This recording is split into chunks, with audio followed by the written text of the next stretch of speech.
जी गुरुजी मेरा एक प्रश्न है। श्री कृष्ण ने अर्जुन से कहा था कि जो मैं करता हूँ, जो लोग करते हैं वो मैं कराता हूँ, तो फिर लोग अपराध क्यों करते हैं? क्योंकि श्री कृष्ण कहने कहा था पार्थ कि जो आप कर रहे हो वो मेरे द्वारा कर रहे हो, फिर लोगों से अपराध होता है तो श्री कृष्ण कर रहे हैं फिर ये तो। इनका मोतिया बिंद हो रहा है, इन्हें अपने सदग्रंथों में लिखी हुई सच्चाई का नहीं पता और फिर निराकार कहते हैं। नमस्कार दोस्तों, स्वागत है आप सभी का फिर से हमारी नई वीडियो में। दोस्तों हम लाए हैं आध्यात्मिक ज्ञान चर्चा दो संतों के बीच में। एक तरफ अनिरुद्ध आचार्य जी महाराज है, दूसरी तरफ संत रामपाल जी महाराज। दोस्तों आज का टॉपिक बहुत ही महत्वपूर्ण होने वाला है, क्योंकि अनिरुद्ध आचार्य जी महाराज जी के एक शिष्य ने पूछा है कि महाराज जी, भगवान कृष्ण गीता में कहते हैं कि आप जो कर्म करते हो वो मेरे ही द्वारा किया जाता है। तो इस तरह के कई सवाल उन्होंने खड़ा कर दिए हैं। तो दोस्तों आइए जानते हैं कि गीता का ज्ञान किसने दिया है। तो पहले जानते हैं अनिरुद्ध आचार्य जी महाराज जी के विचार, उसके बाद जानेंगे संत रामपाल जी महाराज जी के विचार। जी गुरुजी मेरा एक प्रश्न है। श्री कृष्ण ने अर्जुन से कहा था कि जो मैं करता हूँ, जो लोग करते हैं वो मैं कराता हूँ, तो फिर लोग अपराध क्यों करते हैं? क्योंकि श्री कृष्ण ने कहने कहा था पार्थ कि जो आप कर रहे हो वो मेरे द्वारा कर रहे हो, फिर लोगों से अपराध होता है तो श्री कृष्ण कर रहे हैं फिर ये तो, जब गीता में उन्होंने स्पष्ट बोला है तो। अच्छा ये बताओ, आपके पास मोबाइल है सर। किसका मोबाइल है? ओप्पो। अरे भाई है ओप्पो, कंपनी नहीं पूछ रहे हैं किसका है, आपका है कि पिताजी का? नहीं मेरा है, मेरा है। मोबाइल आपका है? हाँ गुरुजी। तो जब मोबाइल आपका है और आप यदि अपने मोबाइल से पाकिस्तान में किसी को फोन लगाएंगे, किसी आतंकवादी को, माना कि, तो आप कहेंगे नहीं जी फोन तो मोबाइल ने लगाया है, हमने थोड़ी लगाया है। भाई आप मोबाइल तो आपका है, तो ये बताओ कि ये शरीर किसका है? हमारा। तो जब शरीर आपका है तो फिर जो शरीर से पाप होंगे वो भी तो आपके ही होंगे। यदि आप ये कहते कि ये शरीर भगवान का है, आप यदि ये कहते कि ये शरीर भगवान का है, यदि आप ये मान लो कि ये शरीर भगवान का है, तो जो लोग इस मानसिकता से रहते हैं कि ये शरीर भगवान का है, उनके द्वारा फिर जो किया जाए उसके जिम्मेदार भगवान हैं, क्योंकि उसने अपने आप को भी भगवान का मान रखा, लेकिन आपने अभी अपने आप को ये मान रखा है कि ये मैं हूँ। तो जब आपका शरीर है तो शरीर से किए गए पाप भी आपके होंगे। उच्च कोटि की स्थिति में पहुंचना पड़ता है बेटा। एक स्थिति तो ये है कि ये शरीर मेरा है, और एक स्थिति ये है कि ये शरीर भगवान का है। जो ये भगवान का मान लेते हैं वो लोग जो करते हैं वो भगवान की इच्छा है, लेकिन जो लोग ये मानते हैं कि मैं हूँ, मैं कर रहा हूँ, तो भैया तुमने किया जो भला बुरा उसका दंड तुम भोगो, फिर भगवान क्यों ना देंगे, वो तो हिसाब चुकाना। बहु ना काहू को सुख दुख कर दाता, निज कृत कर्म भोग सब भ्राता, भोगना पड़ेगा। धन्यवाद गुरुजी। खुश रहिए। जल्दी जल्दी फास्ट। राधे राधे गुरुजी। राधे राधे। गुरुजी मुझसे बस एक सवाल था आपको। हाँ? जो भगवान श्री कृष्ण है वो किस वंश की है? यदुवंशी है। वही तो, जहाँ तक है मुझे यही बताया गया है कि यदुवंशी, बहुत से लोग बोलते हैं नहीं यदुवंशी नहीं है, अदर कास्ट की है। भगवान की कोई कास्ट नहीं होती बेटा, भगवान कास्ट वास्ट से नहीं तौले जाते, भगवान तो भगवान है। राधे राधे गुरुजी। राधे राधे। गुरुजी को सत सत चरण स्पर्श। जी गुरुजी मेरा नाम विष्णु यादव है। आपसे एक क्वेश्चन है हाँ। कि स्वच्छ तन को महत्वपूर्णता देनी चाहिए कि स्वच्छ मन को? तन को महत्व देना चाहिए, स्वच्छ तन को या स्वच्छ मन को? हाँ, किसको प्राथमिकता दें? अच्छा शांत रहो भैया, बढ़िया प्रश्न किया है भैया ने। किसको महत्व, आप पहले ये बताओ आप किसको महत्व देते, फिर हम बताएंगे। सर स्वच्छ मन को महत्व देता हूँ मैं तो। अच्छा बहुत ध्यान से सुन लो इनकी बातें। अभी फिर मैं इनसे कुछ सवाल पूछूंगा तो ये उत्तर देंगे, तो आप सुनना। मैया बैठो मेरी माँ। अच्छा सुनो, ये भैया कह रहे हैं स्वच्छ मन का महत्व ज्यादा है, स्वच्छ तन का मन महत्व नहीं। अब एक काम करो नहीं, भैया। ऐसा नहीं है सर, तन का महत्व है, लेकिन मेरी नजर में स्वच्छ मन का महत्व हाँ, ज्यादा मैं है। आपकी नजर की बात कर रहा हूँ। अब आप अपने घर जाना, हाँ। एक लोटा लेना, लोटे को भीतर से तो बढ़िया साफ रखना, और साफ करके उसमें गंगा जल भरना, हाँ। और बाहर से कुत्ते का मल लगा देना, मल मूत्र कुत्ते वाला। बाहर लोटे में कुत्ते का मलमूत्र लगा देना, गंदा पानी लगा देना, गंदगी लगा देना। तो बाहर से तो गंदगी लगी है और भीतर तो पवित्र था लोटा और पवित्र जल भरा है। तो क्या उस लोटे से आप पानी पियोगे? आप नहीं पिएंगे। क्यों नहीं पियोगे? क्योंकि वो अंदर से खराब, बाहर से दिखने में खराब है। हाँ, लोटा अंदर से भी साफ होना चाहिए और बाहर से भी। ऐसे मन भी साफ होना चाहिए और बाहर भी साफ होना चाहिए। बाहर की शुद्धि भी और भीतर की शुद्धि। तो दोस्तों ये थे अनिरुद्ध आचार्य जी महाराज जी के विचार। आइए अब जानते हैं संत रामपाल जी महाराज जी के विचार।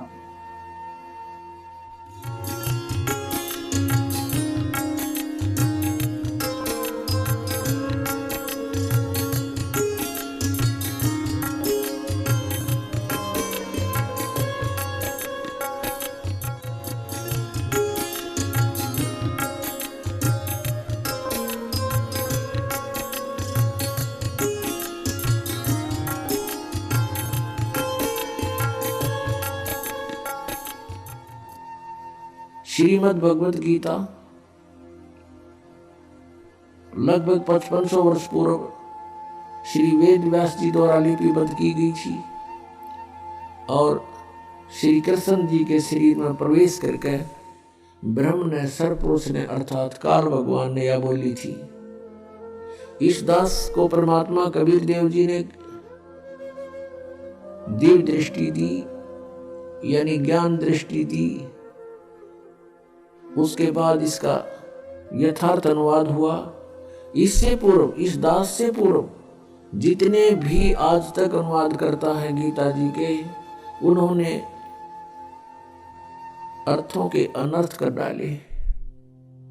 उदाहरण के तौर पर 7वें अध्याय के 18वें श्लोक में गीता ज्ञानदाता कहता है कि अर्जुन, ये ज्ञानी आत्मा, जैसे गीता जी अध्याय नंबर 7 के श्लोक नंबर 12 से लेकर 15 तक तो तीनों गुणों रजगुण ब्रह्मा, सतगुण विष्णु, तमगुण शिव जी की स्थिति बताई है। और ये भी कहा है कि इन तक जिनकी बुद्धि सीमित है वो अन्य किसी की बात सुनने को तैयार नहीं, वो मेरी भक्ति भी नहीं करते। फिर गीता ज्ञानदाता कहता है ये ब्रह्म सरपुरुष 16वें और 17वें श्लोक में कि मेरी भक्ति भी 4 प्रकार के करते हैं। एक अर्थार्थी, आर्थ नंबर 2, और नंबर 3 जिज्ञासु, नंबर 4 ज्ञानी। इन तीनों को तो रिजेक्ट किया है, अर्थार्थी, अर्थ और जिज्ञासु को। ज्ञानी के विषय में कहा है कि ज्ञानी आत्मा है तो अच्छी, 7वें अध्याय के 18वें श्लोक में, लेकिन ये मेरे वाली ही अनुत्तम गति में स्थित रहे। अब यहां अनुत्तम का अर्थ एक 6ठी कक्षा के बच्चे से पूछ लीजिए। उत्तम माने अच्छा, यानी गुड, और अनुत्तम माने बैड। यदि कोई व्यक्ति कहीं पर बैड का अर्थ, इंग्लिश में बैड का अर्थ और गुड करता है, श्रेष्ठ करता है, तो महामूर्ख है वो। तो यहां इन्होंने अनुत्तम का अर्थ अति उत्तम कर दिया। कारण क्या रहा? अज्ञान। इनको पता नहीं था कि ब्रह्मा विष्णु महेश से ऊपर भी कोई शक्ति है। इनको ये भी नहीं मालूम था कि गीता जी का ज्ञान श्री कृष्ण नहीं बोल रहे, उसके अंदर प्रवेश करके ये श्री काल भगवान बोल रहे हैं। जो गीता जी अध्याय नंबर 11 के श्लोक नंबर 32 में कहता है कि अर्जुन, मैं काल हूं, सबको खाने के लिए आया हूं, अपरिवर्त हुआ हूं, और तू युद्ध ना करेगा तो भी मारूंगा इनको। और 11वें अध्याय के 21वें श्लोक में अर्जुन कह रहा कि भगवान, आप तो देवताओं को भी खा रहे हो, आप ऋषियों को भी खा रहे हो, और ये सब सिद्धों के समुदाय आपके समक्ष वेद मंत्रों से आपकी स्तुति भी कर रहे हैं, आपसे मंगल कामना भी कर रहे हैं, और आप इन सबको खा रहे हो। तब इसने 11वें अध्याय के 32वें श्लोक में कहा कि अर्जुन, मैं काल हूं और अब परिवर्त हुआ हूं, अब आया हूं, मैं अप्रगट हुआ हूं। श्री कृष्ण जी तो अर्जुन के साथ पहले से रहते थे, संबंधी थे उसके। और अर्जुन फिर ये पूछ रहा है कि हे महानुभाव, तुम कौन हो? मैं आपको नहीं जानता। एक रिश्तेदार ने नहीं जाने, कोई बात हुई है? तो उस समय श्री कृष्ण नहीं, श्री कृष्ण से बाहर निकलकर वो काल अपना स्वरूप दिखा रहा था कि अर्जुन, ये है मेरा विराट रूप। और इससे पहले किसी ने इसको नहीं देखा था तेरे अतिरिक्त। और श्री कृष्ण जी तो अपना विराट रूप पांडवों की सभा में पहले दिखा चुके थे। तो ये शब्द भी श्री कृष्ण जी नहीं बोलते अगर वो गीता ज्ञान दे रहे होते कि तेरे से अतिरिक्त पहले मेरा ये विराट रूप किसी ने नहीं देखा था। वो विराट रूप श्री कृष्ण जी के सतर का था। श्री कृष्ण जी विष्णु अवतार है। विष्णु जी केवल 16 कला के भगवान हैं और ये काल ब्रह्म 1000 कला का भगवान है। जैसे एक तो 100 वाट का बल्ब हो, एक 1000 वाट का हो, एक 16 वाट की ट्यूब हो, एक 1000 वाट की ट्यूब हो, तो ट्यूब दोनों रोशनी दोनों ही दिखा रही है लेकिन अंतर बहुत होता है। ऐसे इनके विराट रूप में अंतर था। तो ऐसे ये गीता जी का ज्ञान इनको नहीं मालूम था कि गीता जी का ज्ञान किसने बोला। इनकी बुद्धि श्री कृष्ण से ऊपर उठी नहीं। श्री कृष्ण जी को सर्वेश्वर महेश्वर मानकर श्री गीता जी के ज्ञान का अज्ञान कर डाला। तो गीता जी अध्याय नंबर 7 के श्लोक नंबर 18 में गीता ज्ञानदाता ये काल कह रहा है कि अर्जुन ये सभी ज्ञानी आत्माएं हैं तो नेक उद्धार ये परमात्मा पाने के लिए अपना सर्वस्व न्यौछावर किए हुए हैं, लेकिन ये मेरे वाली घटिया अनुत्तम गति में ही स्थित है।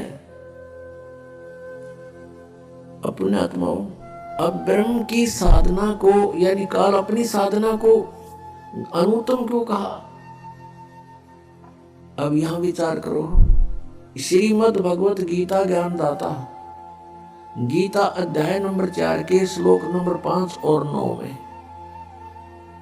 गीता अध्याय नंबर 2 के श्लोक नंबर 12 में, गीता अध्याय नंबर 10 के श्लोक नंबर 2 में यह स्पष्ट करता है कि अर्जुन तेरे और मेरे बहुत जन्म हो चुके। तू नहीं जानता, मैं जानता हूं। मेरे जन्म और कर्म अलौकिक है। फिर गीता ज्ञानदाता स्वयं कहता है कि अर्जुन 8वें अध्याय के 13वें श्लोक में कि मेरी भक्ति कर।